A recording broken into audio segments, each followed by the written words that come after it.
Good morning, everyone, and happy Monday to you. This is Karen Dubin from Sweet Institute, and I am going to be continuing on in our reading on Carl Rogers on becoming a person, and I'm going to be reading page 13 to the end of this section on page 15. This is going to be the Ohio State years and the recent years. So here we go. In 1940, I accepted a position at Ohio State University. I am sure the only reason I was considered was my book on clinical treatment of the problem child, which I had squeezed out of vacations and brief leaves of absence. To my surprise, and contrary to my expectation, they offered me a full professorship. I heartily recommended starting in the academic world at this level. Starting in the academic world at this level.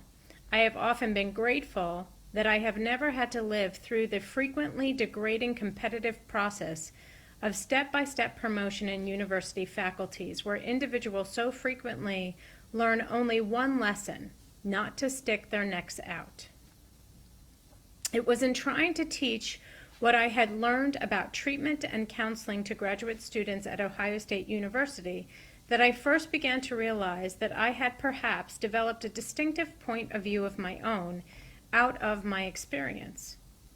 When I tried to crystallize some of these ideas and present them in a paper at the University of Minnesota in December 1940, I found the reactions were very strong. It was my first experience of the fact that a new idea of mine, which to me can seem all shiny and glowing with potentiality, can to another person be a great threat. And to find myself the center of criticism, of arguments pro and con, was disconcerting and made me doubt and question. Nevertheless, I felt I had something to contribute and wrote the manuscript of Counseling and Psychotherapy, setting forth what I felt to be a somewhat more effective orientation to therapy. Here again, I realize with some amusement how little I have cared about being realistic. When I submitted the manuscript, the publisher thought it was interesting and new, but wondered what classes would use it. I replied that I knew of only two, a course that I was teaching and one in another university. The publisher felt I had made a grave mistake in not writing a text which would fit courses already being given. He was very dubious that he could sell 2,000 copies, which would be necessary to break even. It was only when I said I would take it to another publisher that he decided to make a gamble. I don't know which of us has been more surprised at its sales. 70,000 copies to date and still counting. Recent years.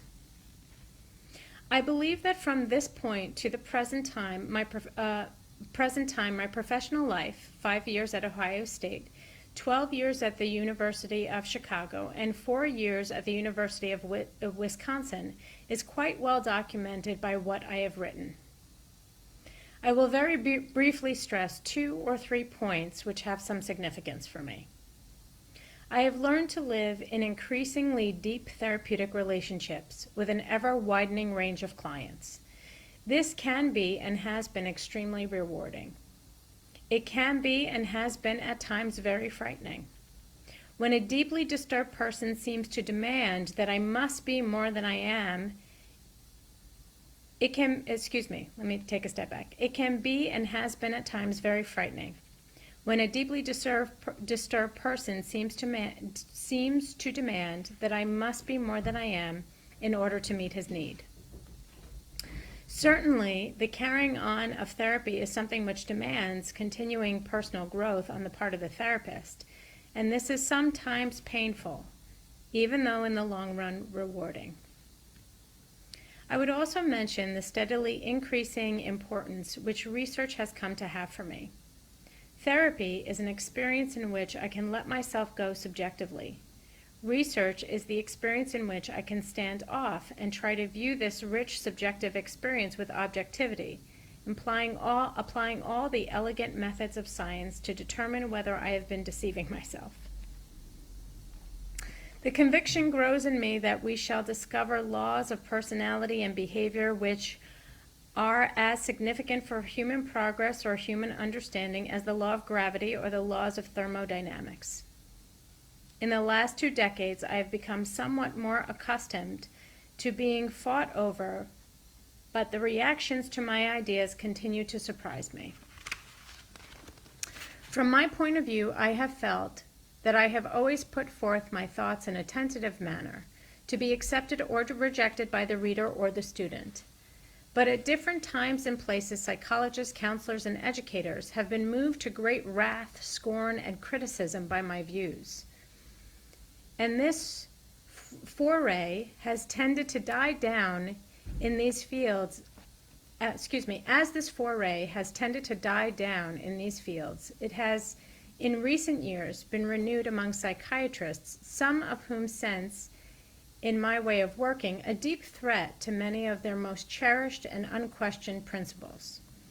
And perhaps these storms of criticism are more than matched by the damage done by uncritical and unquestioning disciples, individuals who have acquired something of a new point of view for themselves and have gone forth to do battle with all the sundry, using as weapons both inaccurate and accurate understandings of me and my work.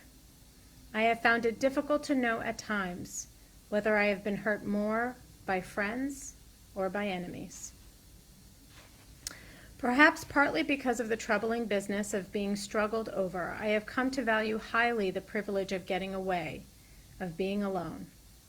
It has seemed to me that my most fruitful periods of work are the times when I have been able to get completely away from what others think, from professional expectations and daily demands, and gain perspective on what I'm doing. My wife and I have found isolated hideaways in Mexico and in the Caribbean where no one knows I'm a psychologist, where painting, swimming, snorkeling, and capturing some of the scenery in color photography are my major activities.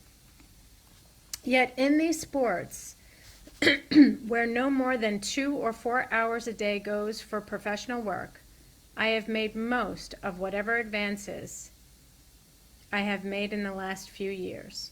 I prize the privilege of being alone. End of reading for today.